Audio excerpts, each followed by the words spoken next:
Good morning, it's Friday the 24th of April. I'm Maret Gwyn and you're watching Europe Today, your daily dose of news and analysis broadcast live here from Brussels. Coming up on today's show, EU leaders are gathering in Cyprus to talk Ukraine, Iran, energy and mutual defence. They arrive fresh off a major win, having unblocked a crucial loan for Ukraine and sanctions on Russia. Leaders from Lebanon, Egypt, Syria, Jordan and the Gulf are also flying in for talks on the situation in the Middle East. And as world leaders gather at the Delphi Economic Forum in Greece, we speak to former European Council President Charles Michel about Europe's role on the global stage and his deeply critical stance towards the European Commission President Ursula von der Leyen. And US President Donald Trump has said that Israel and Lebanon have agreed a 3-week extension to the ceasefire in Israel's war on Hezbollah. It came after direct talks between the Israeli and Lebanese ambassadors to the US, the second such talks in recent days. They like each other. I found that out today, and I've sort of heard about that. They actually like each other, Lebanon and Israel. They've agreed to an additional 3 weeks of, no firing, ceasefire. No more firing. Let's see. We hope that happens. It's not going to happen between them, but they do have Hezbollah to think about. But first, for our top story today, we're taking you to Cyprus, where EU leaders are holding an informal summit against a fraught geopolitical backdrop. Last night, over dinner, leaders discussed plans to revive the EU's little-known defence clause amid deepening cracks in the relationship between the US and its European allies. Today, they'll tackle the EU's long-term budget, and they'll also lunch with leaders from the Middle East. For more, we can cross over to Cyprus now, and to our correspondent Jorge Liboreiro, who's there for us. Great to see you, Jorge, this morning. Listen, this should have been Viktor Orban's last summit, but he's decided to skip, and that really seems to be defining this gathering. Kalimera Maret. Indeed, the longest-serving member of the European Council is not making his way to this summit. It would have been his farewell summit, so to speak, after 16 years of uninterrupted power. But as we remember, Viktor Orban was defeated in the polls earlier this month, and opposition leader Peter Magyar took over with the promise of restoring ties between Budapest and Brussels. Leaders yesterday, as they made their way to the dinner, were noticeably relieved by the change in power, because Viktor Orban has been a figure of disruption and obstruction for 16 years, and now everybody wants to bring back a sense of normalcy into the collective decision-making. And Jorge, the president of Ukraine, Volodymyr Zelensky, was also there, joining the leaders over dinner yesterday. And he had some very interesting comments on Ukraine's bid to join the European Union. Yes, indeed. At first, we didn't know if Zelensky was going to make it in person to the summit here in Cyprus. But after the vetoes on the 90 billion loan and the package of sanctions against Russia were lifted earlier this week, he decided to show up in person, and his message was unmistakable. He was pushing to really speed up the accession process of Ukraine, which has been blocked by Hungary for almost 2 years now. The frustration of Zelensky was very palpable as well. He said that he needs a clear date for accession and he wants to speed up the process as soon as possible. However, other leaders, like the prime ministers of Belgium and Luxembourg, were more cautious. They said that they don't want any shortcuts, they don't want any fast tracks for Ukraine's accession.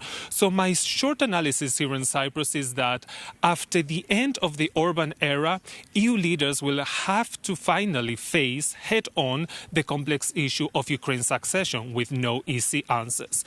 And yesterday, I got to talk to one of these leaders, the Estonian Prime Minister Kristen Michal, and we talked about accession, but also other topics that are hot on the agenda right now. Take a listen. We'll see, because always there's a chance at least for a fresh start. So it will mean that you can start again. And to be honest, I cannot see any other way that Ukraine's future is in the Europe. That is definitely so. That will mean that the question is only when, not if and how. Now, I know you've been working on an initiative to introduce an European-wide ban for Russian soldiers who have taken part in the full-scale invasion of Ukraine. Why are you pushing for this measure now, and why is it so important to you? It's not even important to me, but it's important to everybody living in Europe, because to put it very simple terms, that before the war and at the start of the war, Russia had less men under the arms than right now. So we have more men under the arms right now than at the start of the war. And we would imagine for a moment that the war would stop, there will be ceasefire, peace, and somewhat, hopefully just and lasting peace. Fine, but what will those people do? Most of them are criminals, but they have to be treated as heroes inside Russia. So, once again, I would ask everybody that, do you want these guys near to your home? No, you don't. So that's why you have to ban them for life from Schengen. Ideally, you think it could happen this year, or do you think it needs more time? Ideally. It could happen, it should happen before the summer, but this is ideally. I have this kind of feeling that we will be talking about it before the summer already, but I don't know if enough decisions will be made before the summer, but I hope so. Mm-hmm. Another issue here for this informal summit is mutual assistance. We know that the European treaties have an article of mutual assistance, 42.7. It hasn't been explored until now, but we also know that many member states like yours are also part of NATO, which has an Article 5 of collective defense. Do you see a possible contradiction between these two articles, or can they coexist? They are coexisting because, for example, NATO Article 5 has been invoked only once from the United States, and European Article 42.7 has been also invoked once by France. So the question is about the need, and they can exist together, I would say, because usually it's pretty much overlapping what we're doing, because you need certain assistance, you need your allies to act with you. So I would say this is working well, but also we should talk about European capabilities, because as we can see, President Trump's message is also that Europe should bear more burden in own defense. Mm-hmm. Trump has also threatened to withdraw the United States from NATO. He's been saying this several times. We don't know what's going to happen, but do you think that because of these threats that he's making so publicly, the value of Article 5 has been decreased, that it's not so powerful anymore? I would say no to that, because, for example, when we had Russian MiGs in our space a little bit before that, certain Russian drones were in Poland's airspace, which was shot down. First time in NATO's history at that moment. At that moment, Trump's message was quite clear that America is standing to protect Baltics, Poland, and so on. So I would say that the messages have been quite clear that NATO is working, and also in Hague. We had NATO summit there, and Trump said that if Europe is sharing the burden, he will commit to NATO. Yes, I can understand that there's a lot of political messages, but the military side is working absolutely well. That was the Estonian Prime Minister Kristen Michal speaking to our correspondent Jorge Liboreiro, and we'll of course keep an eye out for Jorge's reporting throughout the day from those talks in Cyprus. Now, when he was president of the European Council, Charles Michel had a notoriously strained relationship with Commission President Ursula von der Leyen. Those tensions have resurfaced in recent weeks. Our Europe editor, Maria Tadeo, caught up with Michel earlier today at the Delphi Economic Forum. She began by asking him about von der Leyen's leadership style, often described as highly centralized, and whether sufficient checks and balances exist to keep that approach in check. All of us, we know what we have to do, but I'm observing that it seems that it's difficult to make the decisions that are urgent and that are needed. I trust the European Council. I think that by nature, the European Council is the right body to decide what are the main orientations, and also to make the most difficult decisions because, the European Council is the guardian of the European unity. And this European unity is something that's not easy to achieve. It requires a lot of work, a lot of preparation. It requires a lot of collective intelligence. It requires to listen to each other. And I'm confident that sooner or later the European Council will make additional decisions to clarify some of the orientations we have to decide on in the near future. Are we to understand, therefore, that the Council's stance, it should be stronger, it should have a louder voice? It's not as strong as it should be, this message now. It's in my opinion, it's not a question of voice, it's a question of decisions that have to be made. And what is a bit frustrating for all those like me who are absolutely convinced that this project is more needed than ever, the European project, the European dream, the European principles, the European values, the European coexistence. What is frustrating is the fact that all of us, we know what we have to do. We know exactly what we have to do. Everything is on the table. And I'm observing that there are always good reasons to procrastinate. There are always good reasons to waste time, and that's regrettable. And again, I don't want to blame anyone in particular. Let's be clear. That's not my point. When I want to blame someone, I'm very clear. You know me. Here, that's not my point. My point is, let's look at the future.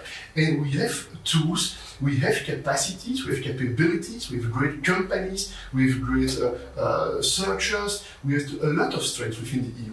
And there is a crisis, there is chaos across the world. And by experience, we know when it's difficult in the world, in general, the EU is able to learn lessons fast. Let's act faster and let's learn our lessons. Some would argue the weakness at times of the Council goes back to the idea of unanimity, and that has been dragging the action and certainly the pace and the speed around it. Viktor Orban obviously has been crushed in a defeat. Viktor Orban now is gone from the Council. Is that going to make things better, or actually would you argue the dynamics are more profound? Even with the Hungarian Prime Minister gone, this issue will remain. Look, I hope that it will help the European Council to be more united in the future. But are you relieved that Viktor Orban lost? I wouldn't say that, because I will tell you why. Because I think that based on the experience I have on some topics, some in the European Council were hiding behind Viktor Orban, point one. And point two, in some of the European countries, you can have tomorrow some national leaders who are not so far from Viktor Orban's ideology on some topics, including on Ukraine, for instance, point one. Point two, does it mean that unanimity is a problem? For sure, unanimity is a challenge, there is no doubt.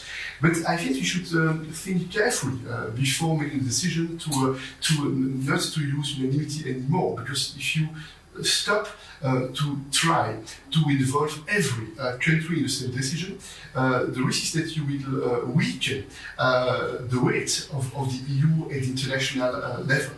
And that's why I think that the priority should be different. In my opinion, we should fight against the abuse of this veto right. Because if you follow the philosophy and the principle for the Lisbon Treaty, the idea was really that the veto right was supposed to be used when your vital interests are at risk. And the problem is that today, too many countries are tempted too many times to use this veto right as a kind of tool to blackmail and to get something in the fight. That's the problem, the one I think. It seems to me, however, listening to the leaders just finally on this point, that they would agree enlargement needs to happen as soon as possible and complete the union, but they would also say we need to reform and there is no fast track for Ukraine. Are those three statements compatible?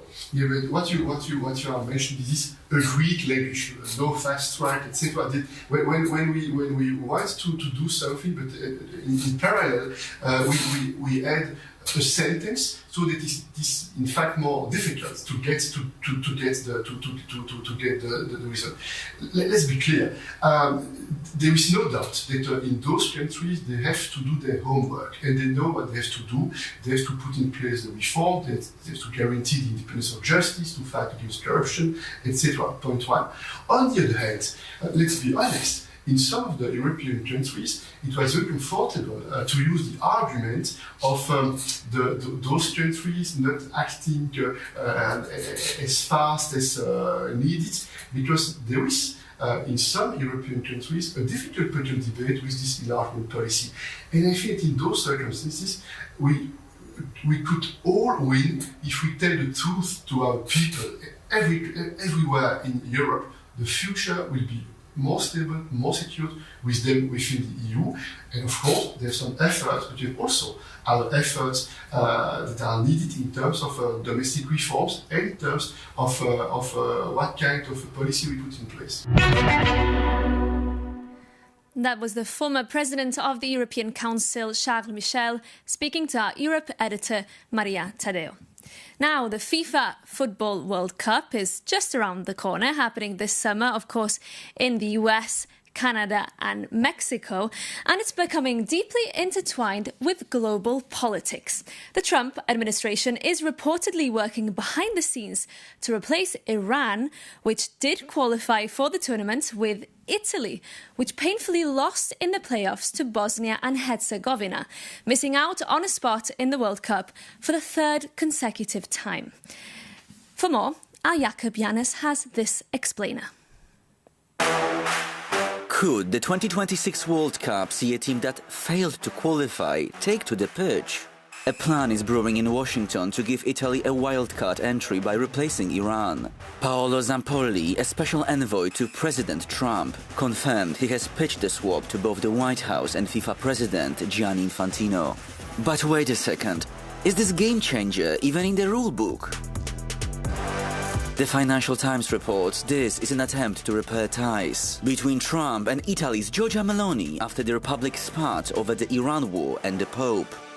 And Zampolli argues Italy 4 world titles offer the pedigree to join the 2026 tournament hosted across the US, Mexico and Canada. Alright, but how is it legal? Article 6 of the World Cup regulations gives FIFA sole discretion to replace any team that withdraws or is excluded. And while Iran insists they plan to participate, FIFA has already set a precedent. Just last summer, they used the same powers to hand a spot at the Club World Cup to Inter Miami, enabling Lionel Messi to play. But football is not the only arena where the guest list is being rewritten. This February, Russia and Belarus were barred from flying their flags at the Milano Cortina 2026 Winter Olympics in response to the full-scale invasion of Ukraine. Yet, when the Paralympics, which are governed by a different body than the Olympics, allowed these symbols back after a Swiss court ruling, the European Commission boycotted the opening ceremony. Sport Commissioner Glenn Mikalev called the return of the national banners unacceptable, while Russia's war of aggression against Ukraine continues. So if Italy does make it to Los Angeles this June, it could be the most historic wildcard in the history of the sport. They just have to hope their diplomatic pedigree is as strong as their footballing one, especially after the brutal defeat to Bosnia and Herzegovina in the qualifying playoff final.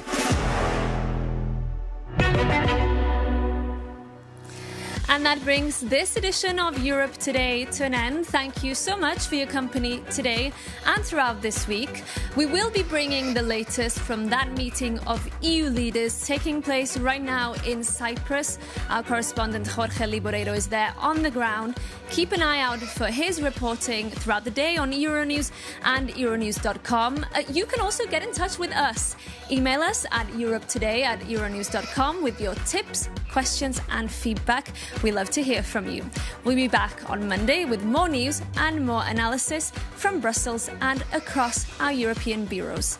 In the meantime, do have a great weekend.